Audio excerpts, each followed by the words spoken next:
Bonjour. Que ce soit pour un week-end à Londres ou pour vous mettre ou vous remettre à l'anglais, vous aurez besoin d'un dictionnaire français-anglais. Personnellement, je vous recommande le Robert et Collins. C'est celui que j'utilise depuis des années et depuis que je l'ai découvert, franchement, je n'en veux plus d'autres. Celui que j'ai actuellement, c'est la 9e édition de 2010 avec une version électronique digitale pour PC. Il y a une édition plus récente, de 2016. C'est le Grand Dictionnaire, avec plus de 950 000 mots, expressions et traductions. Une langue mise à jour, des milliers de traductions et d'expressions nouvelles. Pourquoi est-ce que je vous recommande le Robert et Collins? Je dirais tout simplement parce que j'y trouve toujours ce que je cherche. Il est d'une richesse incroyable, de nombreux exemples, de nombreuses variantes, de nombreux niveaux de langue, familière ou plus littéraire, de nombreuses expressions, la prononciation et l'accent tonique, des aides grammaticales, des modèles de lettres, CV, email, des notes culturelles sur les institutions, les traditions et les événements les plus importants, et un atlas bilingue en couleurs. Avec cette nouvelle édition du Grand Dictionnaire de 2016, vous avez deux versions, la version papier simple et la version premium avec l'édition numérique en ligne, mais pour une année seulement, ce qui est un peu dommage, car je suppose que vous devrez repayer chaque année pour avoir l'accès à l'édition en ligne et non plus téléchargeable. Sinon, vous avez la version poche, dans laquelle est inclus l'accès à une édition en ligne, et aussi la version Compact Plus, qui a une édition numérique téléchargeable. Si on regarde d'un peu plus près le Grand Dictionnaire, bilingue, Robert et Collins, le modèle que j'ai, au début, vous avez sur quelques pages des exemples de tout ce que l'on peut trouver dedans, qui sont répertoriés, et la signification de chaque détail. Dans la marge, vous avez la légende en anglais et en français.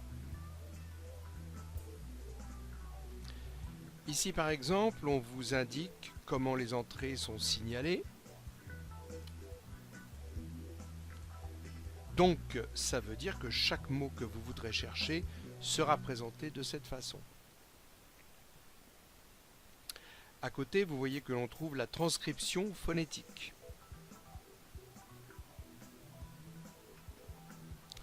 Quand c'est nécessaire, le pluriel est indiqué et on a aussi les formes prétérite et participe passé des verbes irréguliers.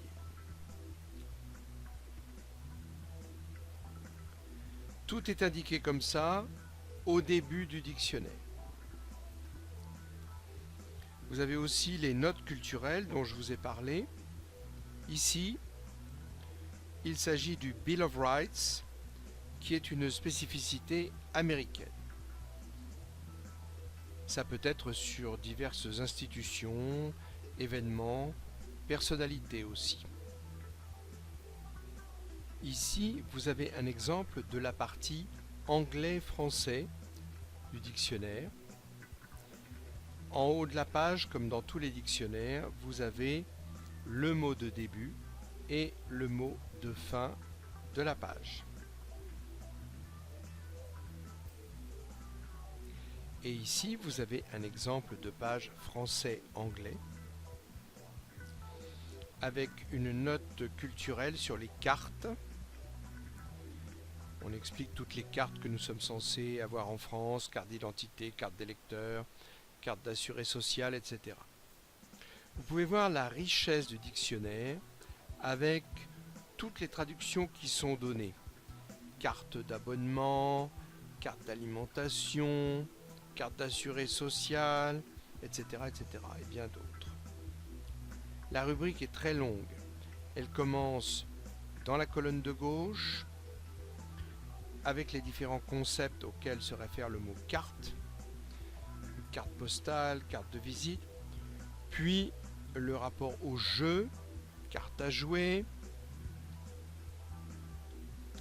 puis la carte géographique, puis le menu au restaurant, que vous avez ici en haut de la deuxième colonne, puis la carte de crédit, credit card, et après toutes les sortes de cartes dont il donne la traduction. La rubrique, donc ici, la rubrique se termine sur la colonne de droite avec la note culturelle. Donc vous pouvez voir que la rubrique est extrêmement détaillée. Ici vous avez un autre exemple de la partie français-anglais du dictionnaire avec la variété énorme des expressions qu'il peut y avoir avec le mot doigt. Au départ, doigt c'est finger en anglais, mais on déroule toutes les expressions qui peuvent exister autour du mot doigt. Le doigt de pied, le petit doigt, se fourrer le doigt dans le nez, le doigt de Dieu, d'autres sens plus étendus du mot doigt. Raccourcir une jupe de 2 ou 3 doigts, les expressions avoir des doigts de fée, il ne fait rien de ses 10 doigts, faire marcher au doigt et à l'œil, le petit doigt sur la couture du pantalon, mettre le doigt sur le problème, faire quelque chose les doigts dans le nez, etc.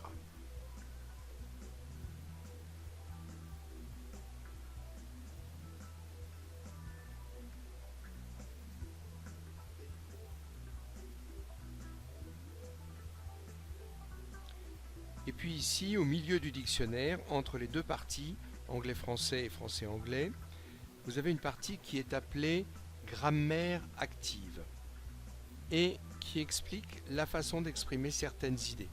Par exemple ici, l'accord ou le désaccord. Il y a beaucoup de détails et puis il y a des rubriques sur la correspondance commerciale, comment faire candidature pour un emploi et rédiger son CV, des exemples d'emails, comment rédiger des vœux pour différentes occasions, etc. etc. Il y a beaucoup d'exemples de ce type.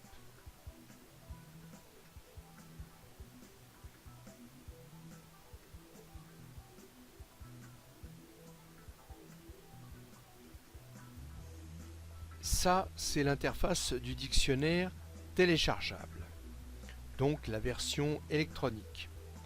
Je vous la présente à partir de la version que j'ai.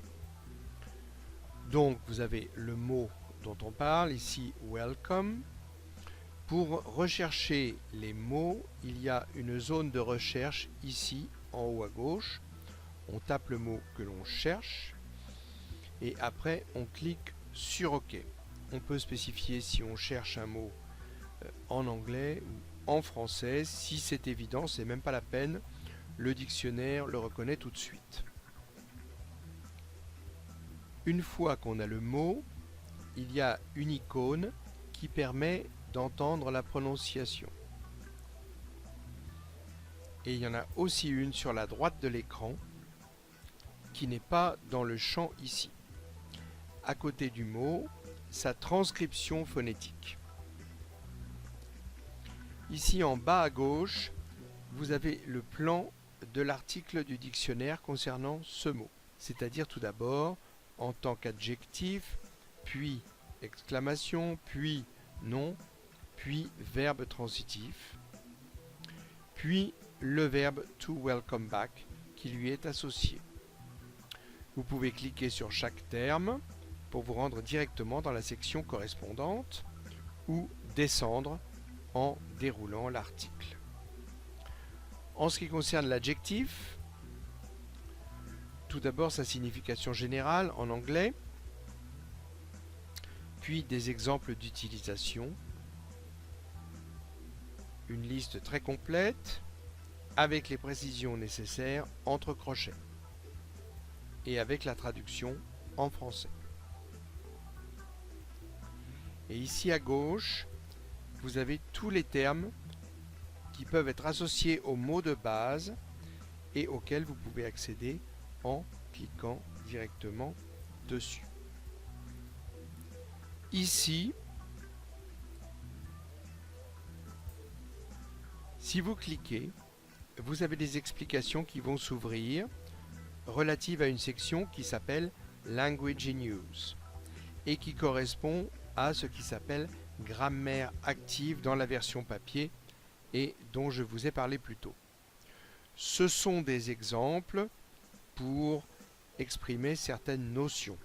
Ici, nous sommes dans le pur dictionnaire, et puis dans la partie grammaire active, on va un peu plus loin pour donner des suggestions d'utilisation de la langue et des mots. Donc ici, ce qui peut être mis en rapport avec welcome est traité dans 3 sections de la grammaire active. 13, 26 et 3.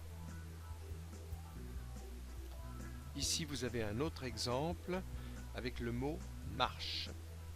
Donc, dans le menu à gauche, ici, on voit qu'il y aura 3 significations possibles du mot marche. Et puis, le dictionnaire traite aussi du mot marcher, avec l'accent, même si je ne l'avais pas mis dans ma recherche. Et il vous propose aussi le verbe marcher.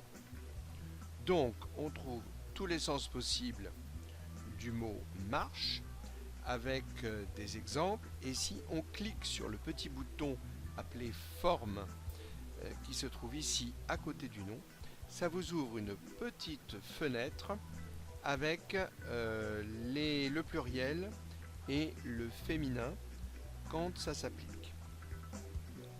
Donc c'est très vaste. On retrouve tout ça dans le dictionnaire papier, bien sûr, mais l'édition numérique permet de présenter les informations de manière très claire et très organisée. Et comme vous pouvez le voir, après avoir traité du mot marche en lui-même, ici donc, qui se déroule ici, le dictionnaire vous propose tout un tas de mots composés, ici. Et vous pouvez cliquer dessus pour aller voir la signification et la traduction de ce mot en anglais. Ici, nous avons la section de grammaire active, c'est-à-dire les diverses possibilités de s'exprimer sur un thème donné. En l'occurrence, ici, l'intention et la volonté, avec tous les exemples qui sont traités. Et vous avez une partie du menu sur la gauche. Vous voyez la correspondance, les demandes d'emploi, les vœux et bien d'autres qui ne sont pas là, par exemple l'accord et le désaccord dont je vous ai déjà parlé dans la version papier. Et ici en haut, là, on nous indique des mots qu'il peut être utile de consulter pour compléter les informations que l'on peut avoir dans le chapitre de l'intention et de la volonté. Et pour finir, je vous montre ici un exemple de la section des notes culturelles. Donc il y a à gauche toute la liste de ce qui est traité, différentes notes culturelles, et ça correspond donc aux encadrés qui sont dans la version papier. Alors Assemblée nationale, ici c'est celui que j'ai pris comme exemple. On explique ce que c'est, évidemment on l'explique en anglais, de même que quand il y a un terme anglais qui n'est pas évident à comprendre pour un francophone, eh bien c'est expliqué en français. Et c'est la même chose dans la version papier. Et les mots qui s'y rapportent pour avoir un complément d'information ici. Voilà ce tour d'horizon du dictionnaire bilingue Robert et Collins. Édition 2010, je le rappelle, et l'édition 2016 est forcément améliorée.